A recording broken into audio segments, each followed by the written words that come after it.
Hello everyone, welcome back to my channel Madhulika Kashyap and I am nutritionist Madhulika. और आज मैं आप लोगों से बात करूंगी एक ऐसे टॉपिक के बारे में जो कि हमेशा ही मेरा कॉमन रहता है एंड दैट इज थायराइड। आज हम बात करेंगे उन लोगों के बारे में जो लोग शादी के बाद प्रेगनेंसी को प्लान करने की कोशिश करते हैं। समटाइम्स ऐसे मेरे पास बहुत सारे क्लाइंट्स हैं जो कि थायराइड पेशेंट हैं और वो आगे प्रेगनेंसी को प्लान करना चाहते हैं। तो उनको ऐसा लगता है कि अगर जब तक हमारा थायराइड ठीक नहीं होगा, जब तक हमारा टीएसएच जो है वो नॉर्मल रेंज में नहीं आएगा, तब तक हम प्रेगनेंसी को प्लान नहीं कर सकते हैं, जब तक हम प्रेग्नेंट नहीं हो सकते हैं। डेफिनेटली ऐसा होता है कई बार, जब आपको थायराइड का इश्यू होता है तो आप प्रेगनेंसी प्लान करने की कोशिश करते हैं तो वो नहीं हो पाता। उसका रीजन भी होता है न्यूट्रिएंट डेफिशिएंसी। समटाइम्स इसके और भी रीजन होते हैं, कई बार स्ट्रेस लेवल वगैरह जो होता है वो भी काफी हाई होता है, और भी बहुत सारे रीजंस होते हैं। लेकिन आज हम बात करेंगे स्पेसिफिक किसी और ही टॉपिक पे जो इसी से जुड़ा हुआ है। जो लोग भी प्रेगनेंसी को प्लान करना चाहते हैं और उनको थायराइड का प्रॉब्लम है, वो डॉक्टर्स के पास जाते हैं। डॉक्टर्स उनको थायराइड की जो मेडिसिन होती है वो प्रोवाइड कर देते हैं। 2-3 महीने मेडिसिन लेने के बाद उनका जो थायराइड लेवल है वो नॉर्मल आ जाता है। और ये बात मैं आपसे इसलिए कह रही हूँ क्योंकि मेरे पास ऐसे क्लाइंट्स ऑलरेडी हैं। तो उन्हीं लोगों के लिए भी, और जो लोग नए हैं, जिन लोगों को इस बारे में नॉलेज नहीं है, उन लोगों को भी मैं बता देती हूँ कि जब आप थायराइड की मेडिसिन लेते हैं तो ये टोटली सिंथेटिक हार्मोन्स होते हैं जो आपकी बॉडी किसी कारण से नहीं बना रही है।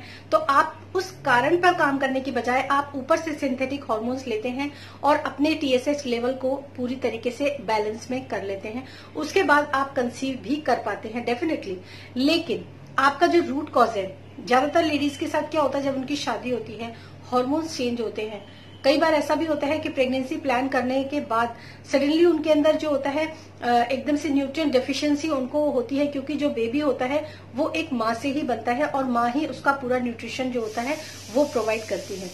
तो जब भी बेबी अपने माँ से न्यूट्रिशन लेगा तो डेफिनेटली आप सोच सकते हैं कि अगर माँ के अंदर ही न्यूट्रिशन कमी है तो वो बेबी को न्यूट्रिशन पूरा कहाँ से दे सकती है। तो उसका जो रिजल्ट होता है वो ये होता है कि बेबी के अंदर भी न्यूट्रिएंट डेफिशिएंसी आ जाती है। इसी वजह से आज की डेट में मेरे पास ऐसे छोटे छोटे क्लाइंट्स हैं, मतलब छोटे छोटे बच्चे हैं जो 11 महीने के हैं, 20 दिन के हैं, जिनको डॉक्टर्स ने अभी से थायराइड की मेडिसिन जो है वो चालू करवा दी। इसलिए क्योंकि वो उनका जो टीएसएच लेवल था वो हाई था। वो हाइपोथायराइड पेशेंट बन चुके थे पैदा होने के, जिन्होंने 1 साल भी नहीं देखा।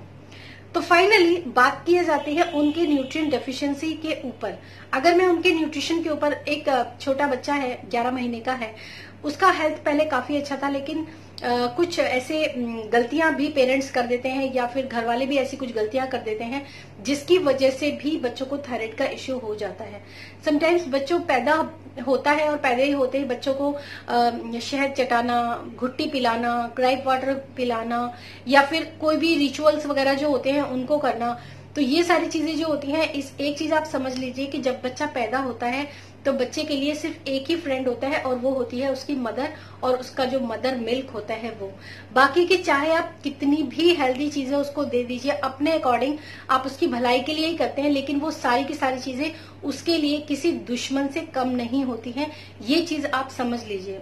तो बच्चे को 6 महीने से पहले पानी, दूध, एक्स्ट्रा दूध जो कि फॉर्मूला मिल्क होता है, अगर जरूरत नहीं है तो, अदरवाइज अगर मदर का मिल्क पूरा कंप्लीट नहीं बनता है तो भी आप मदर मिल्क जो फॉर्मूला मिल्क होता है उस पर आप स्विच ऑन कर सकते हैं।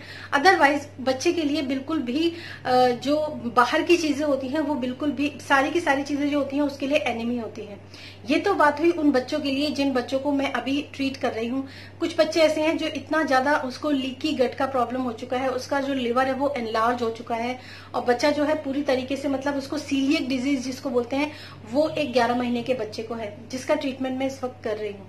तो मैं आप लोगों को यही सचेत करना चाहती हूँ कि अगर मदर को थायराइड है, उसका टीएसएच लेवल हाई है, तो उसको मेडिसिन से बैलेंस करने की बजाय उसको राइट सप्लीमेंट और राइट डाइट से ही उसको क्योर करना चाहिए, बजाय आप इस तरह की जो मेडिसिन लेते हैं। मैं किसी एंडोक्रिनोलॉजिस्ट के खिलाफ नहीं हूँ, किसी एलोपैथिक ट्रीटमेंट के खिलाफ नहीं हूँ, लेकिन जो चीजें with the help of diet और with the help of supplement जो चीजें क्योर हो सकती हैं, ठीक हो सकती हैं, तो पहले उसके ऊपर काम करना चाहिए। क्योंकि एक बार, आप में से बहुत से लोग खुद ही बोलते हैं कि एक बार अगर मेडिसिन चालू हो गया तो फिर आपको जिंदगी भर लेना पड़ेगा। ऐसा बिल्कुल भी नहीं है। क्यों? क्योंकि आप सिर्फ सिंथेटिक हार्मोन्स ले रहे हैं। आप उस जो रूट कॉज है उसके ऊपर आप काम ही नहीं कर रहे, तो डेफिनेटली आपको मेडिसिन जो है वो जिंदगी भर लेनी पड़ेगी।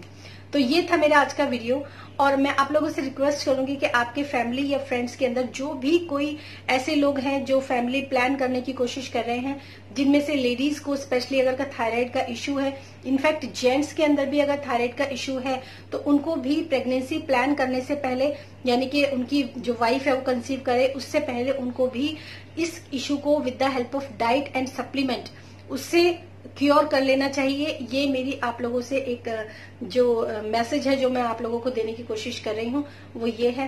फिर मिलूंगी मैं नेक्स्ट इन्फॉर्मेटिव वीडियो में, और मेरा जो व्हाट्सएप नंबर और जो मेरी ईमेल आईडी है वो आपको इसी वीडियो के पिन डिस्क्रिप्शन बॉक्स में मिल जाएगी। अगर आप चाहते हैं तो ये मेरे साथ आप इस तरह की डाइट और सप्लीमेंट ले सकते हैं। ये एक पेड ट्रीटमेंट होता है, सो प्लीज आप लोग इस चीज का जरूर ध्यान रखें। फिर मिलूंगी मैं नेक्स्ट इन्फॉर्मेटिव वीडियो के साथ।